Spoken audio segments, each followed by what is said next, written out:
الحمد لله وكفى وسلام على عباده الذين اصطفى أما بعد أعوذ بالله من الشيطان الرجيم بسم الله الرحمن الرحيم الله لا إله إلا هو الحي القيوم سبحان ربك رب العزة عما يصفون وسلام على المرسلين والحمد لله رب العالمين اللهم صل على سيدنا محمد وعلى آل سيدنا محمد وبارك وسلم۔ حدیث مبارکہ میں آتا ہے کہ تین مختلف صحابہ کو ایک طرح کا واقعہ پیش آیا۔ پہلا واقعہ حضرت ابو ہریرہ رضی اللہ عنہ کو،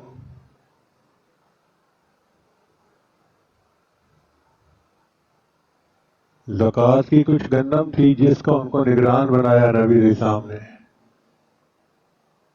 وہ فرماتے ہیں کہ میں غلے کے ڈھیر کے قریب نگرانی کر رہا تھا، میں نے دیکھا ایک بندہ آیا اور اس نے آ کے اس میں سے مٹھیاں بھرنی شروع کر دی، اٹھانا شروع کر دیا۔ میں نے اسے پکڑ لیا۔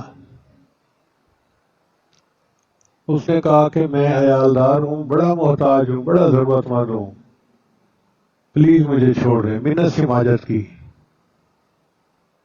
ابو ہریرہ فرماتے ہیں فرحم، تو مجھے اس پہ رحم آ گیا، میں نے اس کو چھوڑ دیا۔ صبح نبی علیہ السلام کی خدمت میں حاضری ہوئی تو اللہ کے محبوب صاحب نے پوچھا کہ بتاؤ تمہارے قیدی کا کیا حال ہے؟ اے اللہ کے حبیب صاحب، میں نے اسے پکڑ تو لیا تھا، بڑی محنت سے ماجت اس نے کی، میں غریب ہوں، محتاج ہوں، ضرورت مند ہوں، تو میں نے اسے چھوڑ دیا۔ نبی صاحب نے فرمایا وہ پھر آئے گا۔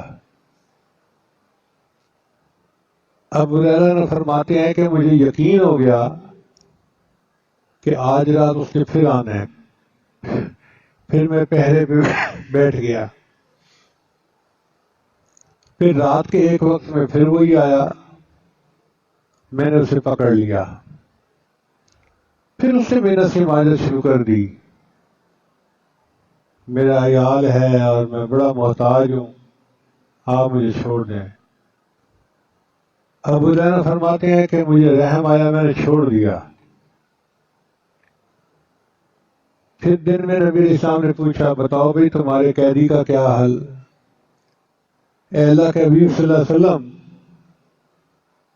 اس نے کہا میں محتاج ہوں، عیالدار ہوں، ضرورت مند ہوں، مجھے چھوڑ دے، مجھے رحم آیا، چھوڑ دیا۔ فرمایا وہ پھر آئے گا۔ تو ابو ہریرہ فرماتے ہیں کہ میں نے پھر تیسری رات پہرا دیا، پھر آیا، پھر میں نے اسے پکڑ لیا۔ میں نے کہا آج تو میں تمہیں نبی السلام کے پاس لے جا کے ہی چھوڑوں گا، نہیں چھوڑنا۔ اس نے کہا بات سنو، میں آپ کو ایک عمل بتاتا ہوں، وہ کر لیا کرنا، تمہیں بڑا نفع ہوگا۔ اب صحابہ کرام تو ایسے اعمال کے متلاشی تھے۔ وہ فرماتے ہیں کہ میں نے اس سے پوچھا کون سا عمل؟ کہنے لگا کہ آیت الکرسی اگر رات کو پڑھ لو گے تو 2 محافظ فرشتے تمہارے اوپر متعین ہو جائیں گے اور شیطان تم سے دور بھاگ جائے گا۔ اب جب دن ہوا تو نبی علیہ السلام نے پھر پوچھا بتاؤ تمہارے قیدی کا کیا حال ہے؟ اے اللہ کے حبیب صلی اللہ علیہ وسلم، اس نے مجھے کہا میں تمہیں عمل بتاتا ہوں۔ تو نبی علیہ السلام نے فرمایا کون سا عمل؟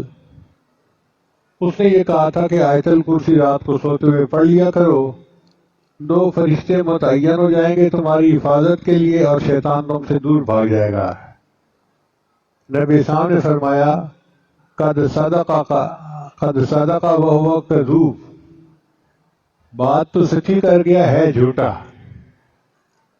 پھر نبی السلام نے پوچھا ابو ہریرہ تمہیں پتہ ہے کون تھا؟ اللہ سے مجھے تو نہیں پتا، فرمایا ذا کا شیطان، یہ شیطان تھا۔ تو بدبخت شیطان نے اپنا علاج خود بتایا کہ جو بندہ آیت الکرسی پڑھ لیتا ہے میں اس سے دفعہ دور ہو جاتا ہوں۔ ابو ایوب انصاری اللہ عنہ نے اپنے گھر میں ایک طاق میں کھجوریں رکھی ہوئی تھی۔ وہ فرماتے ہیں کہ میں محسوس کرنے لگا کہ کھجوریں کم ہو جاتی ہیں، تو میں نے ذرا نگرانی کی،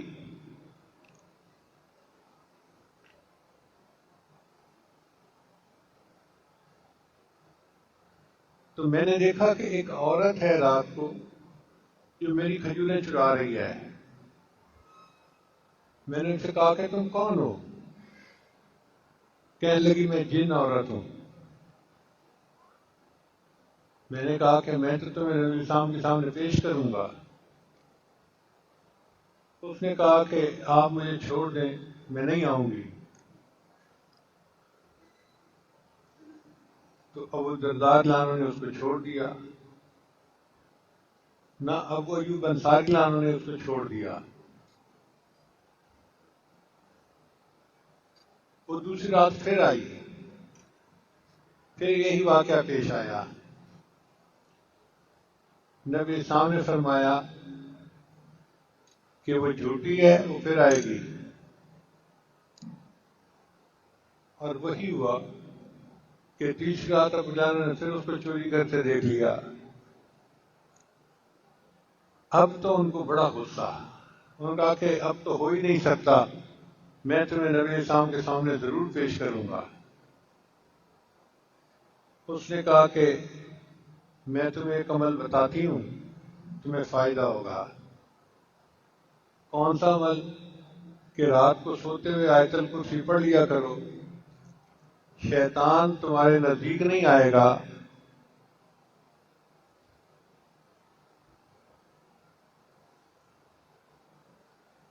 صبح نبی اسلام نے پوچھا بتاؤ بھائی کیا بنا؟ جی اس نے مجھے ایک عمل بتایا تھا۔ کون سا؟ کہ رات کو سوتے ہوئے آیت الکرسی پڑھ لیا کرو۔ نبی اسلام نے فرمایا صدقت وہو کذوب، بات سچی کر گئی مگر وہ جھوٹی تھی۔ تو اس کا مطلب ہے کہ شیطان بھی بھاگ جاتا ہے اور آیت الکرسی پڑھنے سے جن بھی دفعہ دور ہو جاتے ہیں۔ تیسرا واقعہ ابی ابن کعب عنہ کو پیش آیا۔ وہ فرماتے ہیں کہ میں نے دیکھا کہ میری کھجوریں کم ہو رہی ہیں، خشک کرنے کے لیے کھجوریں رکھی ہوئی تھیں تو کم ہو جاتی تھیں۔ میں نے ایک رات نگرانی کی تو میں نے دیکھا کہ کوئی بندہ اس میں سے لپیں بھر رہا ہے۔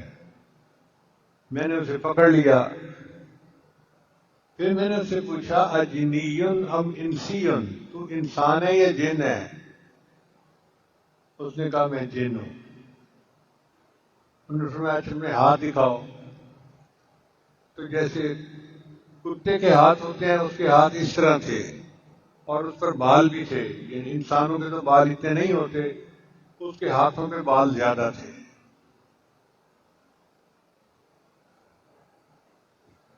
یہ واقعہ بھی ان کے ساتھ اسی طرح پیش آیا 3 مرتبہ، اور تینوں مرتبہ نبی صاحب پوچھتے رہے کہ بتاؤ بھائی تمہارے قیدی کا کیا حال ہے؟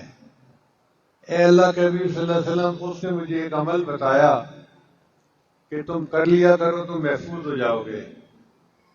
نبی صاحب نے فرمایا صدق الخبیث، اس خبیث نے سچ بولا۔ اس کا مطلب یہ ہے کہ شیطان یا جن آیت الکرسی کے پڑھنے سے دفع ہو جاتے ہیں اور اللہ تعالیٰ کی حفاظت ہو جاتی ہے۔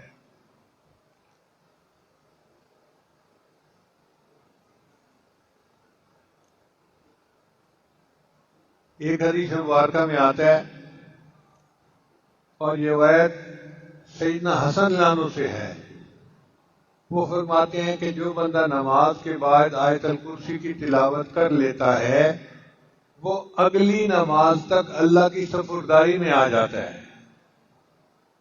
اتنی بڑی خوشخبری ہے اس حدیث مبارکہ میں۔ کوئی بندہ اللہ کی سپرداری میں آ جائے، اس سے بڑی اور گارنٹی کیا ہو سکتی ہے؟ اللہ فرماتے ہیں ان ینصرکم اللہ فلا غالب لکم، اگر اللہ تمہاری مدد کرے تو کوئی تم پر غالب نہیں آ سکتا۔ اب ہم پریشان پھرتے ہیں گھر کی وجہ سے، رزق کی وجہ سے، بے برکتی کی وجہ سے، اور اس کا علاج نبی علیہ السلام نے ہمیں بتلا دیا۔ ایک عمل ہے اور چھوٹا بھی نہیں، ایک ہی آیت ہے، اس کے پڑھنے سے انسان اللہ کی ذمہ داری میں آ جاتا ہے۔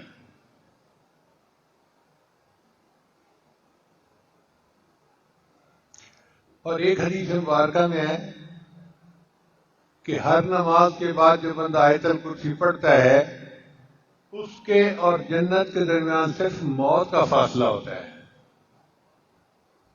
کتنی بڑی خوشخبری ہے، اور اس عمل کو کتنا اہتمام کے ساتھ کرنا چاہیے کہ نبی علیہ السلام کی زبان فیض ترجمان سے یہ ارشاد ہو رہا ہے کہ ہر نماز کے بعد آیت الکرسی پڑھنے والے کے اور جنت کے درمیان صرف موت کا فاصلہ ہے۔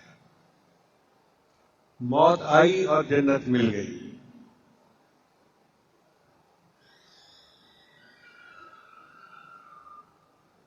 اور ایک حدیث مبارکہ میں آتا ہے کہ جو بندہ آیت الکرسی رات کو سوتے ہوئے پڑھ لیتا ہے، اللہ تعالیٰ اس کی بھی حفاظت فرماتے ہیں، اس کے گھر والوں کی بھی حفاظت فرماتے ہیں، اور اس کے پڑوسیوں کی بھی حفاظت فرماتے ہیں۔ سبحان اللہ، کیا خوبصورت عمل ہے کہ بندے کی بھی حفاظت ہوتی ہے، اہل و عیال کی بھی، اور قریب کے گھر والوں کی بھی حفاظت ہو جاتی ہے اس کے بعد۔ اس لیے اس عمل کو بہت اہتمام سے کرنے کی ضرورت ہے۔ سید عائشہ عنہا فرماتی ہیں کہ ایک اجنبی آیا اور اس نے نبی علیہ السلام سے پوچھا، اے اللہ کے حبیب السلام، میرے رزق میں برکت نہیں ہے۔ یہ وہ شکایت ہے جو ہر بندہ ہی تقریباً آج کر رہا ہے۔ تو نبی علیہ السلام نے فرمایا کہ آیت الکرسی کہاں گئی؟ اگر تم آیت الکرسی پڑھ لو گے تو اللہ تمہارا کھانے اور سالن کے اندر برکت عطا فرما دیں گے، یعنی تم جتنا پکاؤ گے اہل خانہ اس کو سیر ہو کر کھائیں گے، ان کو کمی نہیں محسوس ہوگی۔ ہم اپنے وسائل کی کمی کا تو شکوہ کرتے رہتے ہیں، تنخواہ تھوڑی ہے، فلاں ہے، فلاں ہے، فلاں ہے، اس طرف دھیان نہیں جاتا کہ ہم آیت الکرسی پڑھیں تاکہ ہمارے رزق میں برکت پیدا ہو جائے۔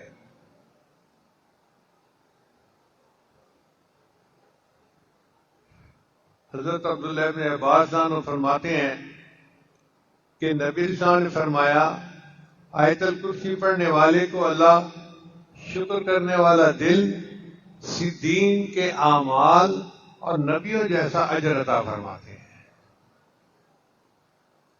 کتنی بڑی نعمتیں جو مل رہی ہیں۔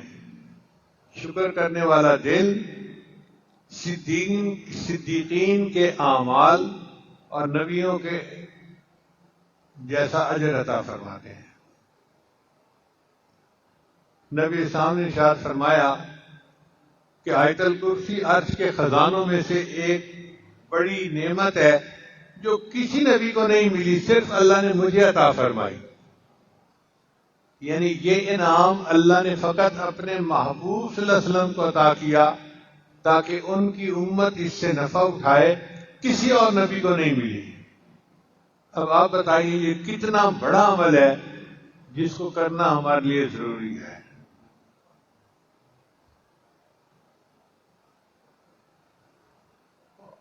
ایک حدیث مبارکہ میں ہے کہ نبی اسلام نے ایک صحابی سے پوچھا کہ قرآن مجید کی عظیم ترین آیت کون سی ہے؟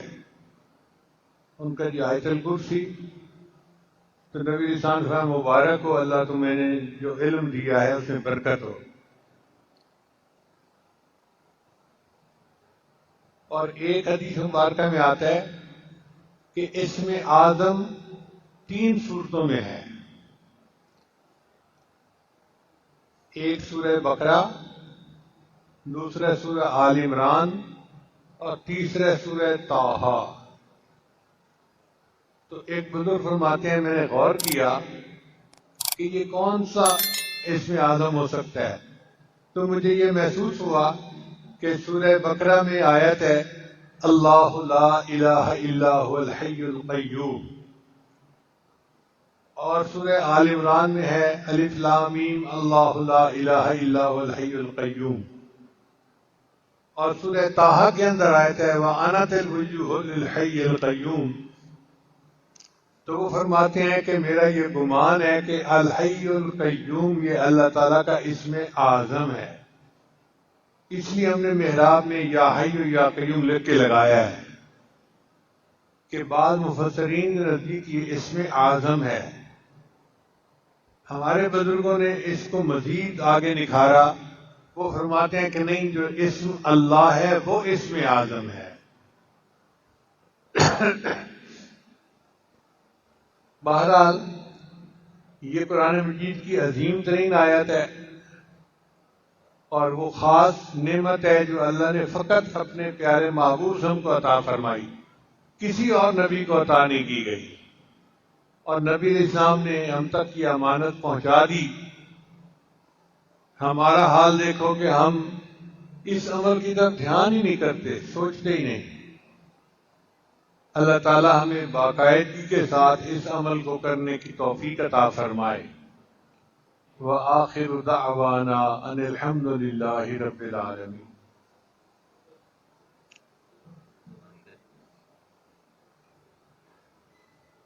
دعا سے پہلے توبہ کے کلمات پڑھائے جاتے ہیں، سچے دل کے ساتھ پڑھ لیجئے۔ الحمد للہ وکفی وسلام علی عبادہ الذین اصطفی، اما بعد۔ یہ کلمات پڑھتے جائیے۔ بسم اللہ الرحمن الرحیم، لا الہ الا اللہ محمد الرسول اللہ، آمنت باللہ وملائکتہ وکتبہ ورسلہ والیوم الآخر والقدر خیرہ وشرہ من اللہ تعالی والبعث بعد الموت، آمنت باللہ کما ہوا باسمائہ وصفاتہ وقبلت جمیع احکامہ اقرار باللسان وتصدیق بالقلب، اشہد ان لا الہ الا اللہ واشہد ان محمدا عبدہ ورسولہ، استغفر اللہ ربی من کل ذنب واتوب الیہ برحمتک یا ارحم الراحمین۔ ان کلمات کو پڑھنے سے ہم تو بتائے ہو چکے ہیں، 5 اعمال ہیں، ان کو کریں گے تو اللہ تعالیٰ دل کو منور کریں گے۔ پہلا عمل ہے 100 مرتبہ استغفار پڑھنا صبح شام۔ دوسرا عمل ہے 100 مرتبہ درود شریف پڑھنا۔ تیسرا عمل ہے قرآن مجید کی تلاوت روزانہ کرنا۔ چوتھا عمل ہے چلتے پھرتے ہر وقت دل میں اللہ کو یاد کرنا، اور 5واں ہے مراقبہ کرنا۔ مراقبہ تمام اعمال کا لب لبابہ نچوڑ ہے، طریقہ بہت آسان ہے۔ جب صبح شام نماز پڑھ کے فارغ ہوں تو تھوڑی دیر کے لیے اللہ سے لو لگا کے بیٹھیں کہ اللہ کی رحمت آ رہی ہے، میرے دل میں سما رہی ہے، میرے دل کی ظلمت اور سیاہی دور ہو رہی ہے، اور میرا دل اللہ اللہ اللہ بول رہا ہے، میں سن رہا ہوں۔ زبان سے نہیں پڑھنا، دل پڑھ رہا ہے، میں سن رہا ہوں، یہ گمان کرنا ہے۔ اور حدیث مبارکہ میں آتا ہے انا عند ظن عبدی بی، میں بندے کے ساتھ اس کے گمان کے مطابق معاملہ کرتا ہوں۔ جب بندہ یہ گمان لے کے بیٹھتا ہے تو کچھ ہی دنوں میں اس کے دل میں اللہ کی ایسی محبت پیدا ہوتی ہے کہ اس کو محسوس ہوتا ہے کہ میرے دل سے اللہ اللہ اللہ کی آواز آ رہی ہے۔ وہ جن کا عشق صادق ہے وہ کب فریاد کرتے ہیں، لبوں پہ مہر خاموشی دلوں میں یاد کرتے ہیں۔ ہم بھی اپنے اللہ کو اپنے دلوں میں یاد کریں۔ اللہ ہمیں یہ توفیق عطا فرمائے۔